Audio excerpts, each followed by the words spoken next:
signed up. Thank you very much. I think that's all. Thanks, Vivian. Thank you, Eleanor. And as we always save the very best till the last, I'm introducing you to Mr. Richard Bonella, who has been a tour guide at our local Flaxmill for 4 years, but before that he has 25 years of aeronautical engineering behind him. He still teaches at Concord College, and he's going to tell us about the history of our heritage, other than the Tudor medieval town, the hidden glory of Flaxmill. Thank you, Richard.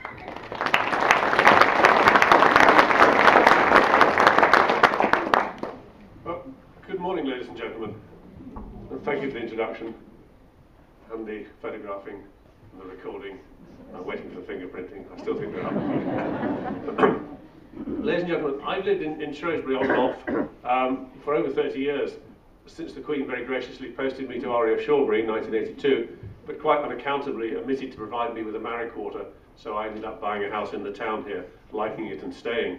But working at Shawbury, I must have cycled past the Didlington Flaxmill umpteen times, once or twice perhaps not totally sober on my way back from mess dinners, but any retired police officers, we won't go into that. But I have to confess, ladies and gentlemen, I never noticed it. Darn great thing though it is, I must have cycled past it and not noticed it. And I suspect that may have been true for many people for a long time. Let's have a look at what we're talking about here. This is the site. Now, I'm really no historian. I'm not an expert on these matters. I was rolled up into Alan Mosley's Friends of the Flaxmill group about 4 years ago, and we had an open weekend at which the wise men of English heritage took people around, and I had volunteered to be a steward, just sweeping up the waifs and strays at the end. But as Saturday went on this weekend, the English heritage chaps got round to admitting that they were not going to be there on the Sunday, which raised the question of who was going to do the tour. Well, you can guess the rest. I memorised some of it and I parroted it out and hope no one asked any awkward questions. And since then I've been a tour guide acting unpaid, third class. I've wandered through the works of Barry Trinder and Ginny Uglow and people like that, so I know a little more than I used to do. But please, I am only an engineer, my lord. I am not, I'm not an historian. Let's see what we can do. Let me just talk you through the site if you're not completely familiar, perhaps if I stand around here. This is the Didlington Road running north or northeast out of the town. The district is Didlington. There is the railway line, which you will know of. Here, not so obvious because it isn't there anymore, but here is the line of the old canal. Okay, and there was the canal bridge, demolished before my time. Someone has told me it was demolished just in time for a royal visit, so as to take the bump out of the road as the royal car went down. True or not, I don't know. But this, ladies and gentlemen, this is a special building.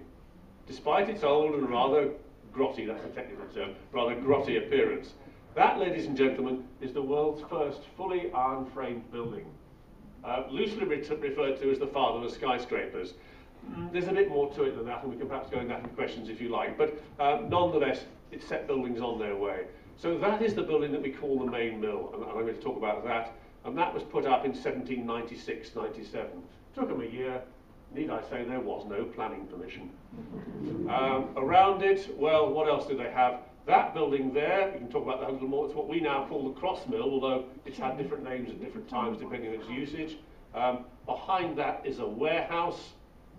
There is an apprentice house. The original apprentice house was down off the bottom of the picture on St Michael Street, still there. But as the mill grew in numbers employed, they built a house there for the youngsters that they'd employed. There's an old blacksmith's forge there, still there. The forge is still in it, sort of. That was a stable block. There used to be buildings, lean-tos along this wall, they've gone. There's a dye house there, a rather later addition. This is the middle of the 19th century. A stove house there for heating water. A couple of monstrosities, or wonderful bits of concrete, depending on your point of view. Happy to debate that one afterwards. However, the Luddites, we have won, because that has gone some years ago, and that finished going about a week ago. The concrete silos have been removed. What else is there? Well, along the roadside here, that was the old Midland Red bus depot, now gone. These were the light industrial sites. If you bought a shed for your allotment from Saces, there's Saces. That's Salop glass, which we keep We turned that into a youth club, and that's thriving. But really, the site we're talking about is all this lot bounded by the road, boundaries of the mill there, and the local authority owns that triangle of land there. So ultimately, we're talking about redeveloping everything between the Ditherington Road, the railway, Wingfield Gardens up at the top here, and I think that's Crewe Street down. That's actually Marshall Court, isn't it? But Crewe Street down here. So quite a large site. And that's really what I'm going to talk about, the history of this lot. Okay, let's try to put it into some context. Good King George's golden days. Late 18th century, ladies and gentlemen. Exciting times. In London, Thomas Hetherington is said to have worn a silk top hat, style not seen before, and caused so much excitement that he was arrested and charged with a breach of the peace. Serious historians say that's actually nonsense. There is no such report in the Times, but it's a good story all the same. More seriously, perhaps, people threw rocks at King George and Queen Charlotte, missed him and hit her. Not to be left out or left behind, Birmingham organised the Priestley riots, perhaps a more sad thing because it led to the exodus of Joseph Priestley. Considering he had his house burnt down, perhaps not unreasonable, he went off to the States. But they were exciting times. Thomas Paine had published The Rights of Man, and really an air of political tension, I think. Habeas corpus suspended so that troublemakers could be rounded up. And of course, revolution in France, really sending shivers up the spines of the establishment here in Britain. But on the brighter side, science and industry were very much on the march. Edward Jenner was administering the first vaccinations, and Josiah Spogue was making bone china, not very far from us. More relevant to what we're talking about today, Henry Court had invented the puddling process for producing wrought iron in large quantities. And you might say, well, fascinating, but let's move on. But wrought iron was the key building material of the time, as we shall see, and it was a labour-intensive process to make it. Bolton and Watt were building steam engines for cotton mills, and they'd opened a new engine works in Smethwick, and bits of it are still there. I think the Soho Works is now inside the Chubb lock factory, somebody told me. But of course, with steam engines, the principle of steam engine was refined by the invention of the condenser, if you're into steam engines. But the key thing, perhaps, for steam engines in factories was that you had to govern the speed of the engine. No good just running the blasted thing to show off. You were going to connect it to machinery, and that was going to mean a very varying load. And you had to have a way of keeping the engine turning over at a constant speed. And so when James Watt invented the governor, the centrifugal governor for steam engines, that really brought them into the heart of manufacturing industry. What was going on in Shrewsbury? Well, I don't have a photograph of Shrewsbury from that era, unaccountably, and I confess, I'm not even sure, someone may know when the loggerheads were first adopted in that particular form. I know the style of drawing them has changed down the years, but let's say that represents Shrewsbury, if you will. Well, the old castle was still there. Thomas Telford had been at work at it, renovating, beautifying it. He hadn't yet driven a hole through the abbey to put the Holyhead Road in. English and Welsh bridges had been rebuilt, and old St Chad's had collapsed and been rebuilt. Interestingly, of course, you know St Chad's if you're local. What holds it up? There are iron pillars in there holding up the masonry. The first canal was reaching Shrewsbury, and the first canal, of course, came down the side of the site that was become the Flaxmill. I say the first canal because there was a second. There were two canal companies digging canals towards Shrewsbury.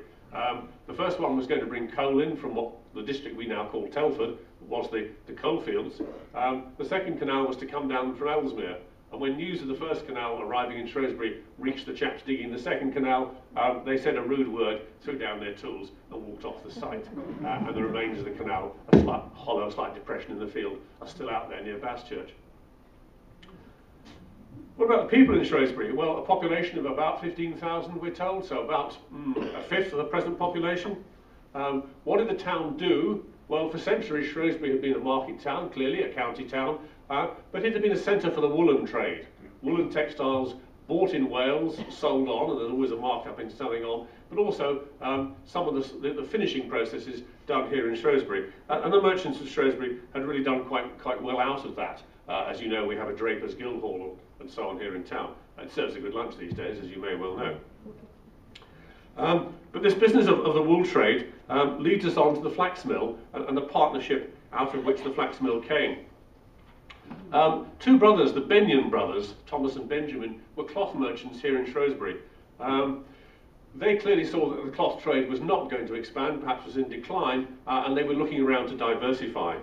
They had already worked with a Yorkshire mill owner, a successful chap called John Marshall, for several years. Marshall had inherited a drapery business from his father and had used that to set out and build a textile production industry, if you like. He was spinning on an industrial scale. He had mills in Leeds, and he and the Benyons went into partnership on a new mill. Water-powered mill, I understand, mind you, not steam-powered, but 6 stories high and ultimately employing something like 2,000 people, 20% of whom were younger than 13. This is really pre-Factories Acts and Royal Commissions and so on, isn't it? Here in Shrewsbury, flax was already being produced. It was grown to some extent locally, and there was flax working going on. It was a cottage industry. Perhaps if I can use my pointer again, the flax plant, if you may well have grown it yourself, tall, spindly thing, very attractive blue flowers, and you harvest this by just pulling the whole thing out of the ground to get the complete length of the stalk. You don't go and cut it like a cereal crop. The stalk is similar in some ways to a nettle, in that there are very tough fibres in it. How do you get these out? Well, you rot it, or rather ret it, out in damp fields, in ponds and so on. Having done that, rotted it, you've still got a dry, crisp, crumbly sort of husk down the outside to get rid of, and that has to be knocked off it. And then having got the threads out of it, you have to separate the short from the long. The long threads you can make threads with, make textiles with. The short threads, the tow, used for fuses for explosives, used for backing for carpets. And here in Shrewsbury, of course, we had carpet weavers down in Kidderminster who perhaps would have taken that from them. So there was a basic cottage industry of flax working here in Shrewsbury, taking the flax plant, producing linen thread. There's an interesting note on the Revolutionary Players website. If you've not come across Revolutionary Players, I would commend that to you. Put together by Malcolm Dick over at the University in Birmingham. Lots of stuff. It is about the industrial history of the West Midlands. But he notes on there that in Shrewsbury, and this is just before the flax mill opened, there were allegedly 12 flax dressers and 21 flax weavers, all claiming the right to vote in elections just before the mill opened. This is pre-Great Reform. Only a tiny fraction of the population was entitled to vote. So if those flax dressers and weavers were wealthy enough to vote, they were doing quite well out of the flax business. Or they were trying it on. So Marshalls and Benyon then have built themselves a mill in Leeds. I think essentially it was Marshall's expertise in the Benyons' capital. They were our Shrewsbury wool merchants. But they suffered a setback when a mill that they built in 1795 burnt down in 1796. Marshall was a Yorkshireman, and having been brought up in Yorkshire, I'm allowed to make this kind of remark. Being a Yorkshireman, he was careful with his brass, and he'd only insured it for half the value, or only half of it was insurable, so they'd made quite a loss on this fire. Marshall did rebuild the mill, but he also became a partner in a project to build a new mill here in Shrewsbury. Clearly, Benyon said to him, well, look, we're going to build a new mill, let's build one in Shrewsbury. We've got people locally who know how to work the flax plant into linen, we've got a canal coming through, we've got water supplies, we'll put a mill up there. There obviously was a market for this linen thread. It was the strongest thread available at the time, really. Stronger than cotton 2 or 3 times. Not as strong as silk, but you couldn't make ship sails and soldiers' uniforms out of silk, then or now. The byproduct, the short fibres, the tow, could be sold on for carpet making and so on. Linen thread, I gather, was being used in a mixture with cotton in fustian, because in order to protect the British fabric makers, the woolen cloth makers, there were controls on the imports of Indian calico. Well, the way you got around that was to make a fabric which was not pure cotton, couldn't be described as calico. You wove a mixture of linen and cotton together. So there was already some expertise in this. So these 3 partners, the Benyon brothers with the money, Marshalls with the expertise, they bought a site called Child's Fields over at Ditherington, just the north of the town. I think we can guess it was largely open fields at that stage, perhaps pea fields, as it had been in 1403. But it was beside the main turnpike road northwards, and the line of the canal was going to come down the eastern side. The River Severn was nearby, and that might not seem particularly relevant, but when you think how would you bring heavy materials, like bits of steam engines, if they were made in Smethwick, you would try to get them to Shrewsbury as much as you could on canals or on the rivers, because carts on poorly paved roads, not very clever. There was also the Bagley Brook, of course, from which they could get water for their processing. This is where it starts to get interesting from a technical point of view. Given that they had had a mill burned down, and indeed that was a very common experience with mills, they wanted to prevent a repetition. If you think about mills, if you're making textiles, if you're making flour, you've got something very finely divided. Tiny threads, tiny particles, lots of surface area. If you set fire to it, it will burn. Indeed, flour, or more currently perhaps things like washing powder, will explode. You might like to experiment with that in your kitchen if you want. Given the right conditions, you can make them explode. And let us not go anywhere near gunpowder mills. Okay? So there was a challenge, could you make a fireproof mill? And this is where the fourth partner comes in, the brains behind the building, if you like. Charles Bage, born to a Derbyshire family in 1752, family with a long history in paper making, so they knew about mills, and his father had been involved with a not very successful ironworks. Father's also a novelist, I think hardly known now. But by this stage, our Bage, was living in Shrewsbury. He trained as a surveyor, so he understood buildings as they were then constructed, making his living as a wine merchant. Evidence this. This is a bill from Bage to Lord Clive, he of Powis Castle, and you can see that it's in real money, ladies and gentlemen.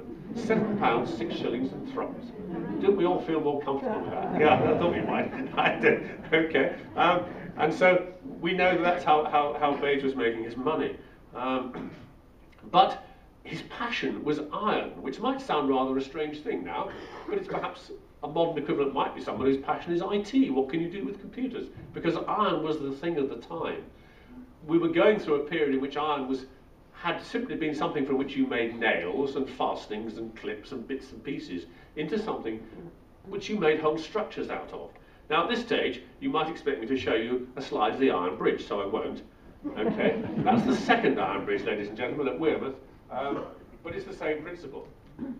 Okay, they've used ironwork there instead of timber or masonry for the span. The point being that this was the stage in which people were having to find out what could you do with iron in large pieces. It's said quite commonly, I think, and it would seem to me to be true, if you look at our Iron Bridge down in the Iron Bridge Gorge, the iron sections are much as they would be had you made it from timber. The builders of that said, okay, we know what a bridge looks like, we will cast pieces of iron as large as we can reasonably handle in the sorts of shapes that we would have made with the timber. Bage is saying rather more than that. Okay, fair enough, but if I forget timber, what can I do with iron per se? And Bage is really researching this. He's not alone in it. He had a friend, a chap called Strutt, working over in Derbyshire, bearing in mind that Bage's family were Derbyshire folk. And these two were in sort of friendly competition, if you like, but not direct commercial competition. They wrote to each other over the years, discussing ideas. And we know that Bage had been testing iron to find out what you could do with it. He was using Hazeldine's works down at Longden Coleham, apparently, and he said to himself, well, if I make a pillar out of iron or a beam out of iron, I want to know what load it will carry. Context, perhaps.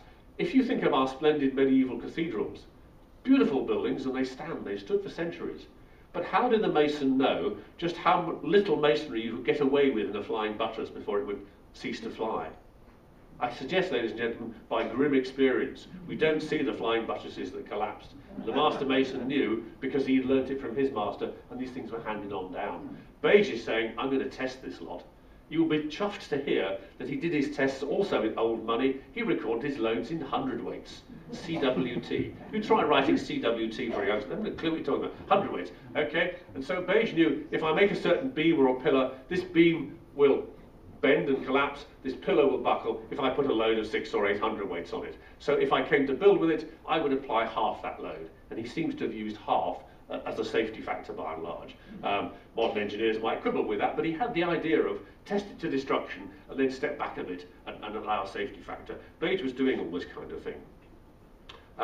Here, and this is a little bit historically out of sequence because this is actually after he put up the Flaxmill. This is early 19th century. I know you can't read the details, but let me just sort of wave a light on this for you. This is a letter from our man Bage to his friend Strutt over in Derbyshire, seeking his opinion on a technical issue. You can see there's some tabulated figures there. He's been doing some tests, I guess. And up here is a little sketch.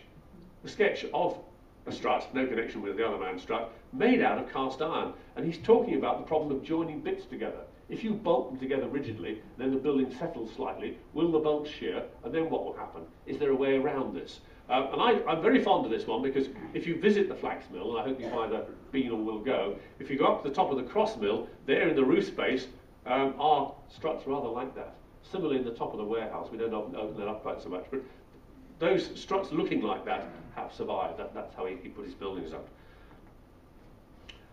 Okay. So, Marshall from Leeds, the Benyon brothers here in Shrewsbury, engage Bage and say to us, build us a fireproof mill. Bage claims he can do this because he knows how to build a building which is not supported by timber, because that was the critical thing. If you had a fire in a mill, stuff began to burn, a pile of waste, pile of raw material. Once the timber beams caught light, you lost the building. Now his friend Strutt over in Derbyshire had got part way with this. He had put up mills with iron columns. He still had timber beams, and he tried to make them fireproof by coating them in something, whether plaster or thin iron sheet or whatever. Nonetheless, it hadn't worked, and they'd had a fire and one had burnt down, so they knew that that was not going to be good enough. So what does Bage do? Well, I'm afraid this is a slightly grotty slide. I'll show you a better one in a minute. But these are the ingredients, if you like. These are the ingredients of Bage's building. There are cast iron pillars, row upon row upon row, and the main mill is almost 40 feet wide and almost 200 feet long. And these cast iron pillars support cast iron beams that go overhead.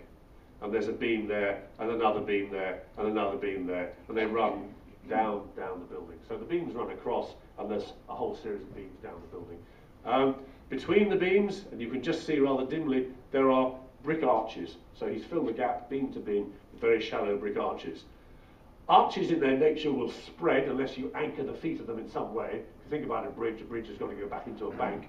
Well, he stopped his arches spreading with these things, and those dark iron lines, they are tie bars, and that's where the wrought iron came in, because cast iron would not have been strong enough in tension to do that job. They're wrought iron, and they would have been the expensive bits.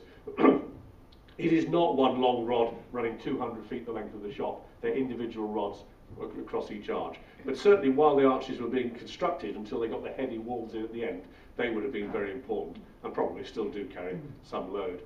The pillars, this photograph happens to show pillars with that strange looking opening in the top of the pillar. And you might think, what on earth is that for? Why doesn't it just not go straight up to the beam? That opening is for the drive shaft from the steam engine that he put in to run down the shop. And periodically off that drive shaft would have been large pulley wheels, plain pulleys, leather belts coming off them, and driving his machinery for spinning the thread. If you think about that, at the very least that is noisy. If you've been to the one at Bliss Hill, which sad to say is inevitably is actually turned by an electric motor, but you get a sense of the noise. Here's a huge shop full of these things, but also darn dangerous. Those belts are plain belts, plain pulleys. They must have snapped or just come off periodically. You would do well to be out of the way when that belt was flying. It would be belt 1, worker 0, that's for sure. Yeah? So not a terribly healthy environment to work in. Although that said, if you then recruit orphans from the Guardians of the Poor in the parishes, as an orphan, age 10, 11, 12, do you want to work in here? Do you want to be pulling turnips in January in the rain? I don't know. Anyway, let's look at a slightly better picture perhaps. Because Bage's ironwork evolved over time. This is a later piece, and you can see the columns are altogether more slender here. There are the iron beams again, with the brick arches in them, painted white, and the tie rods are still there. This actually is the cross mill. So what do they build? Well, they put up the large building, the building we call the main mill. This is 1896-97. They start in 96. By 97, it's up and running. Some fun with the steam engine. They ordered the steam engine from Bolton and Watt, and then clearly they must have delayed delivery because they had some problems, and somewhere in the archives there's a rather irritated letter from Bolton and Watt saying, look, make your mind up, chaps, you know, we can't deliver a steam engine tomorrow. Eddie Stobbart is not yet in business. This thing's got to come by canal, by river, so if you want it, please give us due notice, sort of thing. Anyway, they got a steam engine. They put the main mill up, and that would have had the heavy industrial processes, the spinning of the thread and so on. And incidentally, machinery all the way up to the top floor. We know there were drive shafts going vertically up to the top and then turning through 90 degrees and running down the building. They needed more floor space because the lighter processes, the early process of separating the thread from the stalk, remained a manual process. And if you come to one of our open days, you can see demonstrations of this and you can have a go yourself. And so they built what we now call the cross mill. At this stage, money was obviously getting tight, and you can see Marshall, the Yorkshireman, having an influence here. Here, lad, timber will do. And so they built a timber building. No prizes for guessing what happened to that. So, you know, within the next decade, a brick building goes up, and that's the building that's there now. And that's this one. But it does show that in the intervening few years, Bage had thought more about the ironwork, realised he could get away with lighter ironwork, and it would do the job. Albeit the ceiling is a little lower than the other one, I think. And of course, it wasn't going to carry heavy machinery. But nonetheless, it's altogether more graceful in that building. They built the main mill, they built a cross mill, they built a warehouse for storing the raw material and the threads. They go on to build an apprentice house. They build a blacksmith shop, stables for horses. Blacksmith shop obviously came in handy for running repairs on machinery. And somewhere in this building, on I think the second floor, there's a place where one of those, it's not this one, but one of those beams is actually cracked. And you can imagine someone rushing down to the blacksmith shop in rather a hurry, getting the smith up to put a strap round and repair that. Whenever that was done, it survived. The repair is still there, which is quite remarkable, I think. So that was their mill, and up it went, and it worked, and it was successful. The partnership did not last long. By about 1804, I think they were going their separate ways. Marshall bought the others out. We do know that Marshall had a mixed opinion of Mr. Bage. Bage was clearly a technical genius. Well, I think more than that. Assuming he supervised construction, he got the job done. But Marshall said of Bage, Mr. Bage was possessed of talent and had a cultivated understanding, but he was not a man of business and perseverance, sufficient knowledge of commercial transactions to form a correct judgment of the mode of conducting them. I think that's a long way of saying he wasn't much of a businessman, or at least he wasn't Marshall's kind of businessman. And he was completely under the control of Mr. B. Benyon. Well, that's probably the nub of it, isn't it? There was the one and the three, and they went their separate ways. So Marshall's bought them out. They did, however, go off to build an even bigger mill down in Castlefields, of which that's a drawing, we think. Now that is not there anymore. It lasted a relatively short time and was dismantled, I suppose. I'd love to know where the bricks went. You would not have wasted all those bricks. All that remains is, I think, 3 houses in Benyon Street, I think, which were a small part of it. I've not been inside, but I'm told that they too have the iron pillars inside supporting part of the structure. Some figures that Alan Mosley came across suggested that when those mills shut down, 10% of the workforce of Shrewsbury was out of work, which does indicate to us, I think, how important that flax process was at that time in Shrewsbury. Okay, so they split up. 1816, Bage goes off again. He opens a weaving works over in Kingsland. The Benyon brothers died, and no buyer could be found for their business, so that was dismantled. Bage's flax business didn't do terribly well either. He tried to produce a powered loom for weaving, which didn't work very well. He did, though, become a man of the town. He got involved in things like the Lancasterian School. Original school building, I'm told, was below the station and is no longer there. The later building is that rather fine-looking board building at the back of the prison. And speaking latterly as a teacher, I think it's one of the great disasters of the 20th century that we stopped teaching in those and put up all kinds of flat roof ticky-tacky things. There you go. I'm just, you know, hobby horse, that's the expression, isn't it? Bage became mayor of Shrewsbury. His wife died, he remarried, buried in St Chad's churchyard.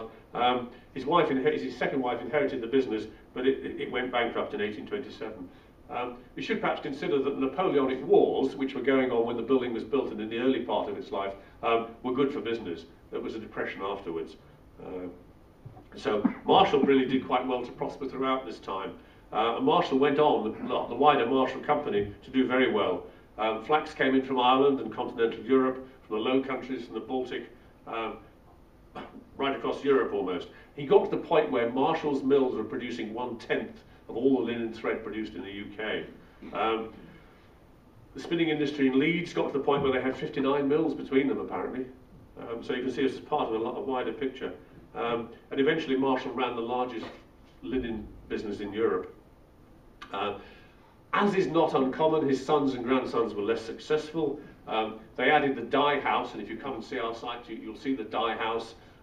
Architecturally, it's very interesting. It's a brick building in which they obviously dyed fabric. It's got wonderfully fine bedding in the mortar, the kind of thing you'd associate with something like the orangery in a country house where you deliberately left the bricks exposed.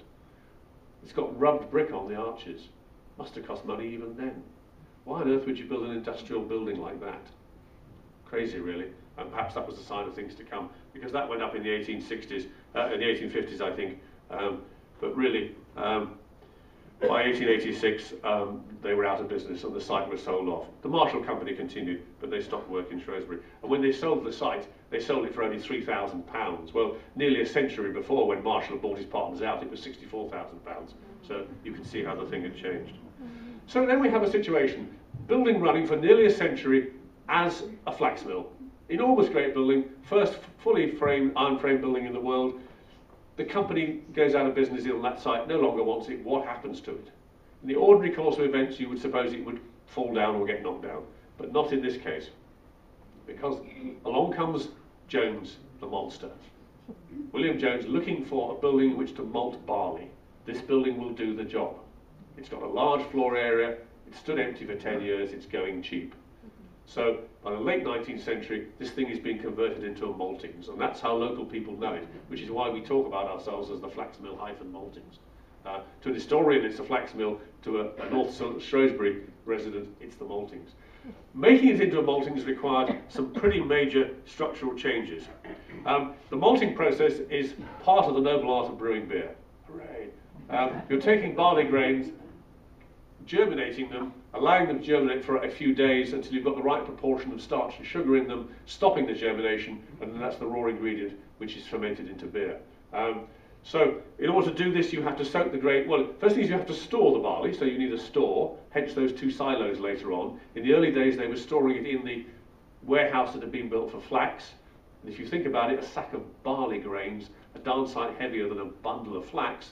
The floors in there suffered. The floors in there have got Victorian reinforcements in, not recent stuff. Darn great timber bolts holding it up. You've got to store the thing. You've got to cause the barley grains to sprout when you want them, so you have to steep them in water. To steep them in water, you need big tanks. Where do you put the tanks? Well, you come along and you get the lads with pickaxes to hack a great hole in Mr. Bage's arch. Darn great hole. Put your wooden metal-lined tank in it, and you do that all around the building. And by some miracle, the building does not collapse. The holes in the floor are still there. You can see just how roughly they were cut open. Having got the barley to germinate, you then take it out of the tanks and spread it out across the floor, and it sits there for several days, under the watchful eye of a head maltster who knows when to stop it.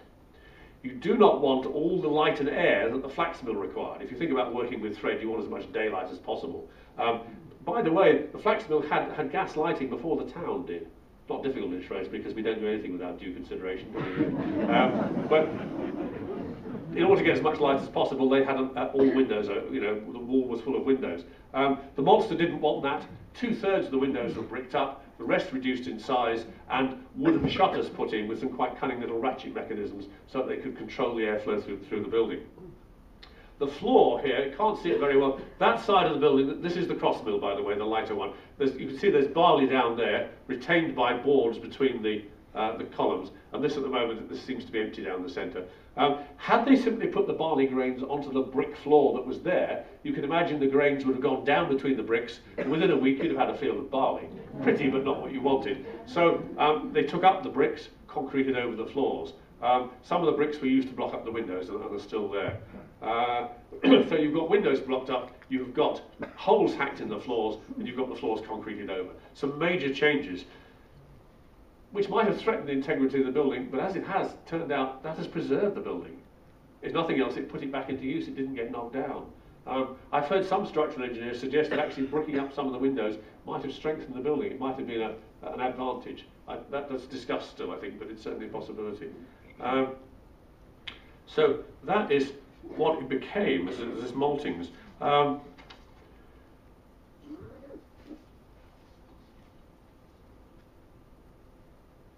that's the building in the early 20th century. This is the main mill here, along the canal side. The canal is that little patch of water, lower right there. This lean-to shed has since gone. This curved wall here is the bridge over the canal. There's the owner's name, Jones and Son. There is the tower at the end, and you might just make out the coronet on the top. More of that later. So we have a situation in which the thing is prospering as a Maltings. Went on into the 1930s, and then the business failed. World War II, the War Department took it over and made it into a barracks. Some say there were POWs there as well. We're now getting into an era where there are people alive who remember that. I've done guided tours, and they're really rather fun, these guided tours. Ladies of a certain age recall the Saturday night dances there. And they begin to tell me about them. And then they tend to giggle and stop. Happened more than once, they're curious. A colleague of mine had a lady of that vintage who said to him, yes, she said, I know exactly where the soldiers used to sleep. And then she went quiet. So, you know, yes, good time had by all, I suspect, as best as they could. After the war, bought up by Ansell's, I think in 1948, and it went on into the 80s. And according to old Bill Preen, who was the head monster there, he maintains, and I'm sure it's right, it did not fail commercially. It was simply that this process, like most other food production processes, was being automated and mechanised, and ever fewer, ever bigger factories, and it was replaced, I think in his words, by some shiny stainless steel thing over near Stoke. So, you know, this went on. The workers, if you talk to them, are very proud of the fact that they themselves, off their own back, progressively automated the process. In the early days, all that barley was shoveled around and wheeled around by hand, and they introduced things like electric winches, which with cables would pull boards across the floor so as to shift it around. And by the time they closed, the workforce was very small. They do argue amongst themselves as to who was the last person out. There's a case of, well, I locked the gate, yes, but you locked me in and I had to climb over the wall. That sort of, I've heard that kind of debate going on.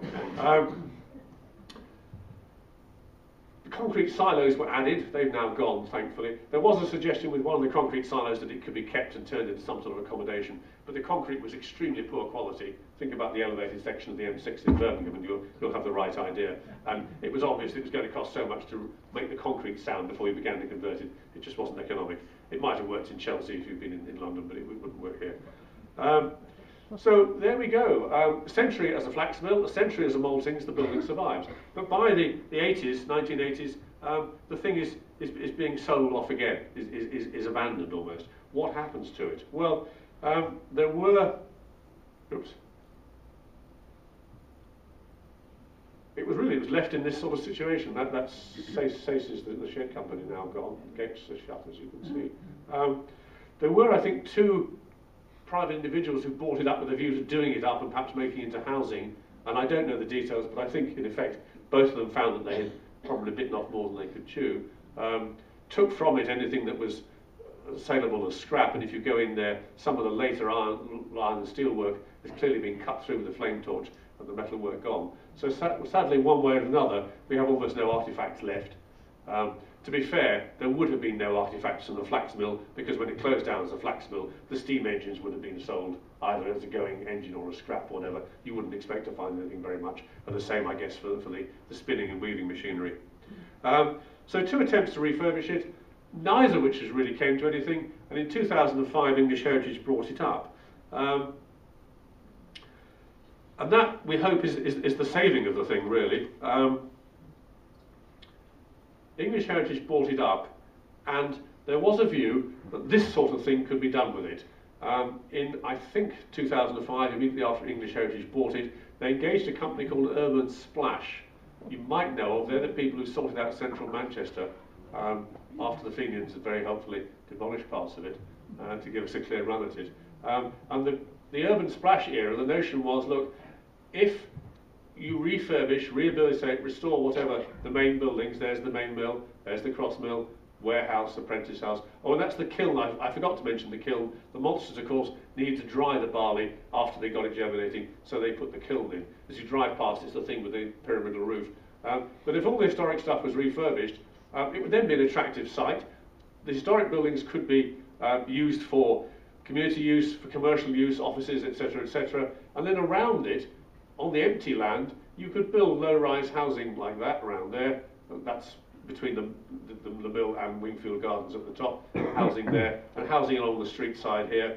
The canal doesn't go anywhere, and no, we couldn't dig out the canal all the way back to the natural system, but the canal would be a water feature, would be part of the drainage and so on. And that was the sort of plan that was envisaged.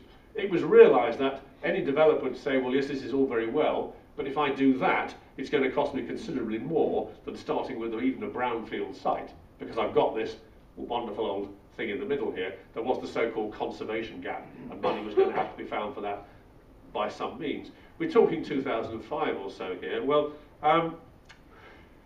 the vision collapsed at about the same time as the Northern Rock Building Society, Lehman Brothers and sundry others. It wasn't going to work because there just wasn't the money around. No one was going to put money into the whole site. So the next notion was, well, okay, if we park this lot, if we forget about this redevelopment, if we concentrate on the historic buildings, let's get those rehabilitated, let's make them look attractive and lived in and used again, and then, when things turn up, you can then say to a developer, look, there's this empty land here surrounding this wonderful, smart-looking historic site. That was the logic. Now, in order to do that, we needed to raise money to pay for this. And I say we because this is about the time that Alan Mosley, our local councillor, got the Friends group going. Now, the Friends group did not themselves have the money, we're just local people. Nor, I'm afraid, is this the kind of thing where you can go in at the weekend with your overalls on and sort it out. We're talking structural ironwork here. But our job was to be a link with the local community. How to get the money? Well, English Heritage went into partnership with the local authority, and we as the Friends group would be part of that in the sense of helping. And bids were made to the Heritage Lottery Fund, to the European Union ERDF funds, and yes, there was the regional development money for English Heritage, money or at least help in kind from the local authority, and the total was reckoned to be 25 million. So if we could raise 25 million, it would pay for at least the beginnings of doing that. We'd have had the main mill, the kiln would be a sort of entrance hall, the cross mill I think would really just have been tidied up and heating and lighting put in, not much more. The warehouse would have had to wait, and so the apprentice house certainly would. But we would have had the beginnings of it. It took us a while to get that. You might know that at the second attempt we got the Heritage Lottery money and we got the European money. European money, difficult because they have a very tight timescale attached to it. It's one of these things that politicians invent, shake hands, lots of photographs, but it's got to have a time scale, because otherwise, how can you shake hands and have another photograph when you dish out the same money 3 or 4 years later? You had to bid for the money, get it, and spend it sharpish. I said, let's buy all the steel and park it on the back of the site. I got a slap round the head, silly boy. But it was that kind of problem. Nonetheless, we had the money lined up. Back end of, where are we now? Back end of 2003, we had a prime contractor appointed, Waits. Waits' job was to come in and begin to plan all this lot and to engage subcontractors. And that's where the problems arose. Waits, inviting tenders from subcontractors for doing various parts of the work, particularly the structural steel work, began to find that the bids that were coming in were far higher than we had envisaged. And the steel, someone told me the steel was going to be 3 times as high, which is hard to believe, but if you think about it, we were beginning to see an upturn in the world economy at that stage. This is not just Britain, this is worldwide. The cost of structural steel, I think, is at least a European and probably a world thing, because you probably find most of the steel is actually made in Korea. The building industry, the recession had hit the building industry. There were fewer firms still in business to bid, but those that were in business were finding there were new opportunities. And frankly, it's easier to take a clean site, even a brownfield site, and put up a structure on it than it is to worry about this. And the more people looked at how to restore this main building, how to support the steel work, the more worried they became. And I should at this stage say, well, I'll just explain to you why there is a problem with this ironwork. You can walk around it quite safely. We haven't killed anyone yet, although we do wear hard hats. But Beige built iron pillars, iron beams, brick arches, all the rest of it, fireproof building. But problems arose. When you put up 2 pillars like that, put a beam across the top, the beam inevitably is going to sag slightly under the weight of itself and what it's carrying. And in order to deal with that, the bottom of the beam is much thicker, much wider than the centre. And steel beams, you see them these days, are like that, that's fine. Beige knew that, and although they look quite crude, he got that problem sorted. Unfortunately, equally, if you put up, when you think about a single pillar and the beam goes across the top of it, the opposite happens, what we would now call hogging. The beam is going to sag down either side of the beam, either side of the pillar. So logically, the top of the beam should be thickened as well. Modern beams are, Beige's beams were not, and they cracked from the top. First problem. Second problem, these great thick masonry walls settled Beige knew about settlement, but they settled more than expected into the river gravels on which they're built, which means that the outer ends of the beams have got a real downforce on them. Next, and not known until quite recently, although this was a fireproof mill, and I think would have stood a fire, because there's no timber to be seen, there was timber in it. Like any good Georgian builder, Beige tied his masonry walls together with timber work. Behind the jack arches over the windows, timber lintels. When his iron beams go into the brick walls, they rest on pads. You'd expect concrete, and later on, Beige actually used iron in the cross mill and the warehouse, but in the first building, he just put timber in for his beams to rest on. It was 200 years ago. Timber survives that long, but in its 2nd century, this thing was a Maltings. Now, I did get taken to task one stage by one of the maltsters for suggesting that the malt would be like sort of barley porridge on the floor. I wasn't quite suggesting that, but I knew what he meant. But nonetheless, the malt, when it came out of the tanks and was left there to sprout on the floors, it was damp. Where would the moisture go? For nearly a century. It's going to wick away into the masonry. So you had the ideal conditions, really. This is not timber underwater like those old ships where they're completely underwater and therefore they don't rot. You've got water and air. And so now we have little heaps of dust where a lot of the timber was. And so all that has got to be sorted out. And as this was thought about more and more, I think people got more and more nervous about it. Not to say it can't be done, but it's risky. And you start to price for the risk. I have to put into my quote to you to do the work, an element to cover me if things go horribly wrong. And prices rose and rose and rose. And we had to conclude we just could not do what we thought we could do for the 25 million quid. And that was about this time last year, I suppose. And you could sort of sense the ripple through the press and the public.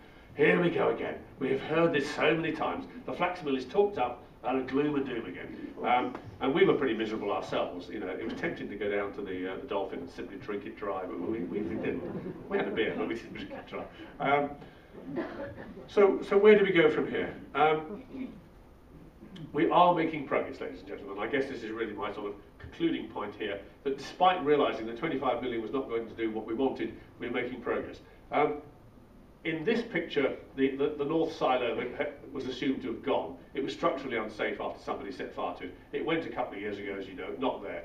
The south silo, despite some brief lobby to keep it, has now gone, so that's away. We are not going to see this housing development along the main road or around the back in the near future, nor can we afford to do up all those buildings as we thought. But we have got part of the European money. We haven't lost all of it, despite the timescale. It is going to fund the doing up there of the old blacksmith forge and the old stables. And we hope that by the time we get to the Heritage Weekend this year, September this year, we will have a visitor centre open there. Granted, it's on a small scale, but it's a starting point. It'll give us somewhere decent for offices and all the rest of it. English Heritage have engaged a firm of structural steel specialists to look at the main mill, asking the question, look, we had really grandiose plans for supporting that on a steel frame, all the way up to the top. Wonderful stuff, very impressive, very technical, but too expensive. Could we, with a simpler scheme, perhaps support the lower floors and decrease the amount of support as you go up? So that the lower floors would still be usable for a whole range of purposes. We would have community use in there, and what I call a museum, but I keep getting told off, it's an interpretation centre. Must learn, keep pace with the times, didn't I? Anyway, and we would have space that could be let out commercially. Because this thing has got to earn its own keep. I mean, I don't know if you've had dealings or looked at what the Heritage Lottery Fund does. If the Heritage Lottery Fund does, as it has, given money to the steamer on Lake Windermere, or Glasshouse at Kew, nobody says, why is there a steamer on Lake Windermere? Or what's the glass house for? You know what it's for. If you refurbish it, it'll go on doing what it's doing. If you refurbish that, people then say, well, now what? Who's going to use that? And that's probably why it took us 2 goes to get the money. We are confident there are enough commercial users who would want to rent office space in buildings like that. I mean, we know that if you go to Manchester or go to Saltaire or whatever, there are people who quite deliberately move their businesses into buildings like that because they prefer it. If you think about Shrewsbury, we've had this conversation with business in Shrewsbury, centre of Shrewsbury, lovely old Georgian buildings, but you dare hardly polish the doorknob without permission from English Heritage. You can go out to Battlefield and have a steel shed, fine, functional, all the rest of it, but it's a steel shed. There is a market for the thing in the middle, which is historic, has an atmosphere, but where you can alter the amount of space on the people have on the floor. I mean, for example, somebody starting a business might take a very small chunk of that from us, but in there we can allow that if in a year they come back and say, my business is doing quite well, I'd like some more space, please, we can give them the unit next door, and we have to let it with that in mind. We know that they won't all succeed, but some will. So the theory for English heritage is, well, what can we do to get the building to that stage? Never mind reinforcing it to the top. We will have to have some constraints perhaps on what the upper floors are used for, because they won't be reinforced to the same degree. So that work is ongoing. And the last thing, and this is almost the full circle I suppose, Urban Splash, who were involved back in 2005 until everything collapsed, have been asked to come back again and look again at the whole site. And this is well, do you think now, in the current economic climate, we are beginning to get towards a situation where once again we might get someone in to do a whole lot? We don't know what their answer is going to be. They might say, well, no, it's a bit early yet. But the fact that work is starting on here, the fact that the concrete silos have gone, the fact that English Heritage is going to refurbish the main mill, we are hoping will lead us towards, ultimately, the entire plan. And so one day we hope it will look roughly like that. I would just say, before anybody stops me on this one, those are a shame in a way, aren't they? Those are a pity. In an ideal world, as I've thought and people have said to me, it would be lovely if that was a garden between the main road, the Diddington Road up and down there, and the building. The trouble is, economically, ladies and gentlemen, we can't afford for it to be a garden. It has got to generate money because this thing's got to pay its own way in the long term. So we think. They won't necessarily look like this. This was, as they say, an artist's impression, but something like that. Houses and flats along there, shops, that kind of thing. You might just notice sitting in there, the two old Georgian buildings in what's now called Holman Square. They are at the moment, I think, a fairly run-of-the-mill takeaway and a chippy or something, aren't they? Those two will be preserved because they're roughly coeval with the main mill.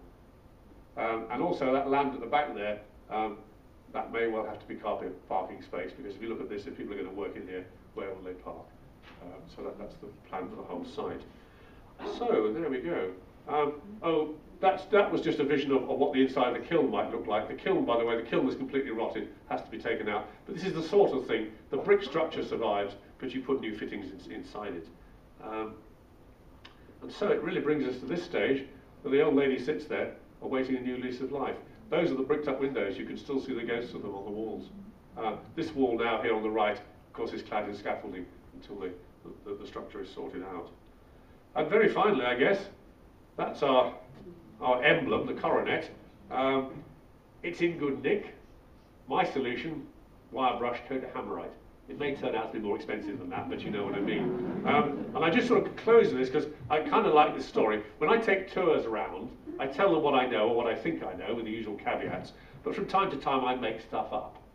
Now I do always preface it with the fact that I'm making it up. I mean, in the engine house, for example, there's some very fine woodwork in the engine house.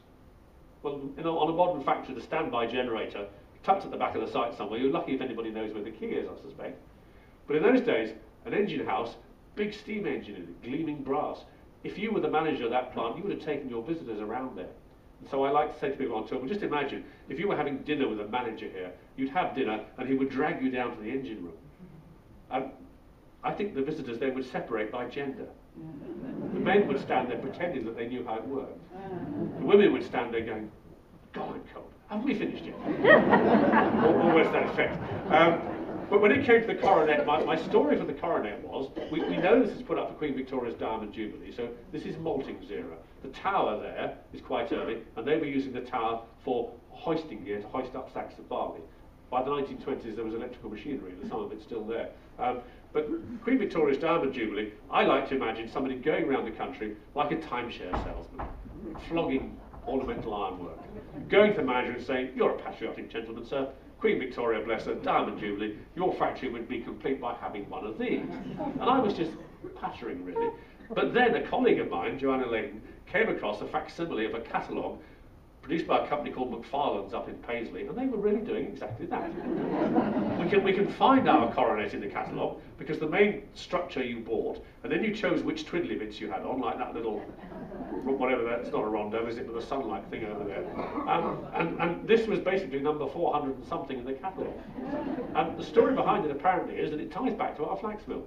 Early part of the 19th century, cast iron becomes a building material. Bridges everywhere. We were building roads up into Scotland to keep the hairy Scot under control. Lots and lots of Telford-style bridges. We have some in our county. So beginning of the 19th century, there is a market for cast iron for building things.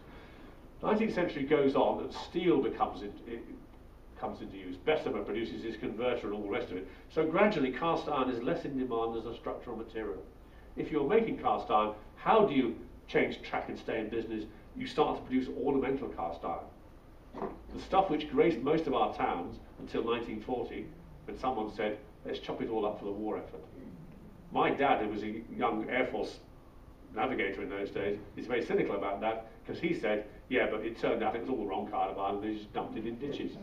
Well, he's like that. He may be right, I don't know. But so many houses have got a stone wall with a lead socket still in where the iron was. And so, in the second half of the 19th century, you find the rising middle classes in Victorian England buying ornamental ironwork, made by the people who, in earlier years, had made the kind of stuff which was started out in our flax mill. So there is a link. And the coronet is still there. You can't at the moment, I'm afraid, or we can't let the public on top of that tower because they're a bit iffy about the strength of it. I've been up there, privileged I suppose. But in the long run, given that we've lost the silo as a viewpoint, we do have an aim of getting people up to the top of the tower to look out over Shrewsbury. It's a cracking view. Okay, I think that really is enough for me for the moment. Happy to take questions if I can. I will try to distinguish from what I think I know and what I'm making up. Thank you, ladies and gentlemen.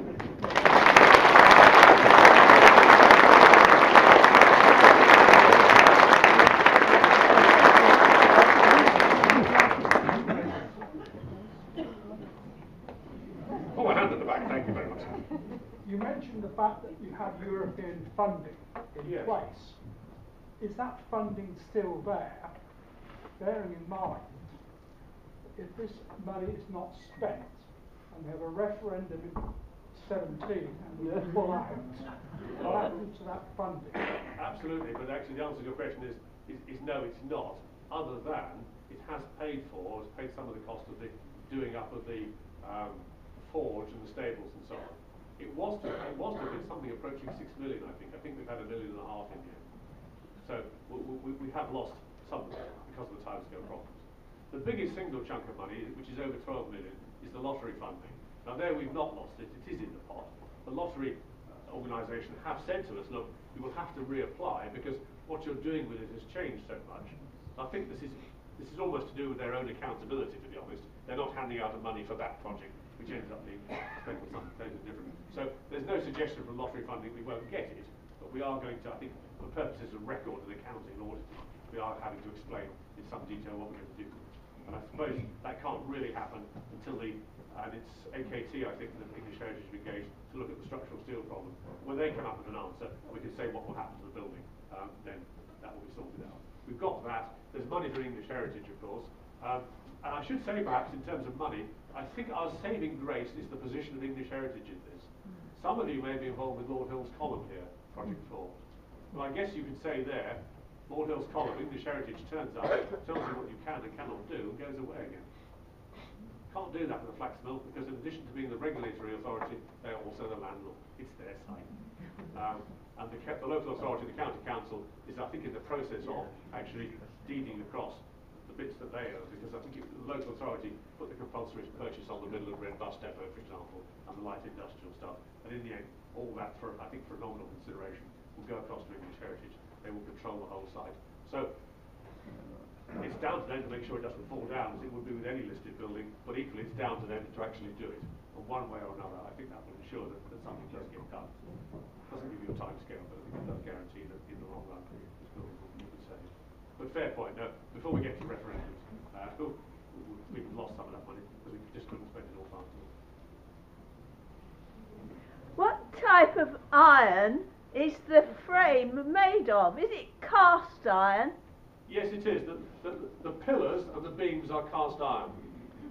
The tie rods that support the arch, they're wrought iron because that's much stronger in tension. Yeah. Isn't cast iron brittle? Yes, but then, well, one would hope that you're not whacking it too hard. Well, yes. Which is a valid point. I mean, Page had done his trials on how much load a pillar of a certain size would stand before you cripple the pillar, and how much you could put onto a beam before it broke. Can I just whiz back through slides a moment? Just that's it. If you look at this, the pillars are a curious shape there. You might expect those pillars just to be cylindrical, but they're not. I don't know if you can see there, but if you cut through that, the cross section is a sort of cruciform shape. Several reasons there. If any of you being civil engineers, you can tell me all about second moments, and the fact is that that shape makes better use of the metal. For a given weight, cost of iron, it is better in that shape than it would be in a cylinder, because some of the metal is further out from the centre, it's a stiffer structure. That's how I look at it from my sort of engineering background. English heritage view was, well, another thought, these things are cast, presumably cast in sand. When you make castings, particularly 200 years ago, hard to control, you wouldn't know if there wasn't some kind of flaw in that metal. So if you make it that shape, that's got much more surface area than a cylinder of the same mass of metal. It's much more likely that a flaw will come out to the surface and be visible there, because they had no non-destructive testing. The only way to test it would be chop it up. You know, conclusive, but not very helpful. So that's all cast iron, and it's carried the load. The beams are cast iron, and as I say, you perhaps can't see them, but do come and see us if you have. The bottom of the beam is thickened, and they're fine. The top is not. So we do have cracking down from the tops of some of the beams. The tie rods, well, this is lack of tensile strength that would stop you using cast iron. They're wrought iron. In the warehouse, certainly, when the beams go into the walls of the warehouse, at that stage he was putting little iron plates in the wall to carry the end of the beam, not timber. And you can see that ironwork. What's interesting in this business of this being the father of the modern skyscraper is, I would have to say, well, up to a point, but only a point, because the walls are masonry. A modern steel building is a complete steel frame. If you've seen the buildings going up at Battlefield, or if you saw the fire station being extended on St Michael's Street, the outer wall is a steel frame with panels dropped in. This is masonry. But we do know from Bage's letters that Bage had begun to think about putting vertical iron members into the walls, into the brick. So far as we know, he never did that. And of course we can't knock the latest building down to find out, but I understand there is no evidence he actually got round to making a building like that. But had he done that, that would have been another step towards a completely metal frame building. But brittleness, only a problem if, in the course of use in this factory, you whacked one of those things very hard. Seems that nobody did, but there are one or two in this building where, in the later days of the Maltings, when they were using steel cables to pull boards up and down the floor, they have actually cut a little, fretted a hole in the side of the steel work, the ironwork there. Some of them have got, and you can't see this, but up the far end, some of them have got little rollers put in much later, so the cable would pass over a roller and keep away from the beam. Perhaps after they damaged one or two, somebody thought, oh, whoops, if we don't stop this, we're going to have a problem on our hands. So they modified the beam. Thank you. We ought to stop there, I'm afraid, ladies and gentlemen, because we have to vacate the theatre in a certain time. So I'd like to thank you very, very much, Mr. Bonella, for your wonderful walk through history and industrial history, art history, which is a lot more interesting than kings and queens at times. I just have to say that I was talking to a lady in the atrium there called Lynn, and Lynn wants to join our group, so I hope she's going to do. And she's recently been to New York to visit her daughter, went up the Empire State Building, the skyscraper, which was the tallest building in the world for a long time, and there was a plaque saying that it could trace its origins back to an old mill in Shrewsbury, England. Well, I didn't know that. That is interesting. Very well.